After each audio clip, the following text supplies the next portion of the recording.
अहिल्याबाई होलकर 1725-1795 मराठा साम्राज्य के अंतर्गत होलकर राजवंश की एक महान शासिका और समाज सुधारक थी।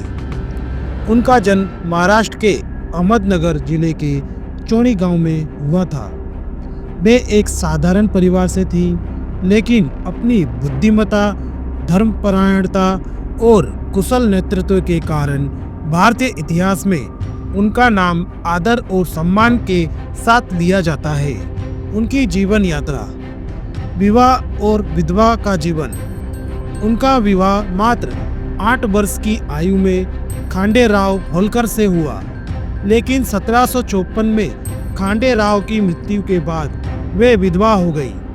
उनकी सती होने की तैयारी थी, लेकिन उनके ससुर मल्हार राव होलकर ने उन्हें रोक दिया और उन्हें अपने प्रशासन में शामिल किया।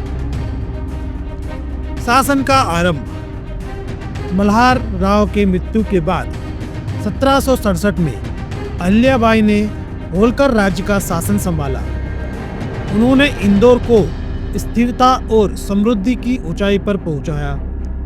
उनका शासन न्याय, कुशलता और दयालुता के लिए प्रसिद्ध है। शासन और योगदान। राजधानी महेश्वर। अहिल्याबाई ने इंदौर की बजाय महेश्वर को अपनी राजधानी बनाया। उन्होंने महेश्वर में नर्मदा नदी के किनारे भव्य अहिल्या किला बनवाया, जो आज भी उनकी विरासत का प्रतीक है। धार्मिक और सामाजिक कार्य। वे एक महान शिव भक्त थी और उन्होंने भारत भर में मंदिरों और धर्मशालाओं का निर्माण कराया। उनके द्वारा बनवाए गए काशी विश्वनाथ मंदिर, वाराणसी, सोमनाथ, उज्जैन और अन्य तीर्थ स्थलों के पुनः निर्माण और संरक्षण के लिए उनका योगदान अतुलनीय है। प्रशासन और न्याय। अहिल्याबाई का शासनकाल न्यायप्रियता और सुशासन के लिए जाना जाता है। उन्होंने किसानों और व्यापारियों को प्रोत्साहन दिया और राज्य को आर्थिक रूप से मजबूत बनाया।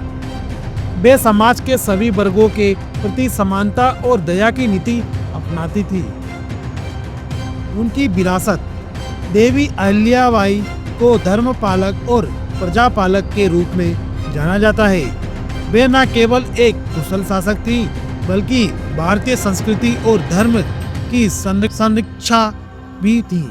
उनकी नीतियाँ और कार्य आज भी भारतीय समाज के लिए प्रेरणादायक है। उनके जीवन और कार्यों की प्रशंसा में उन्हें लोक माता की उपाधि दी गई है।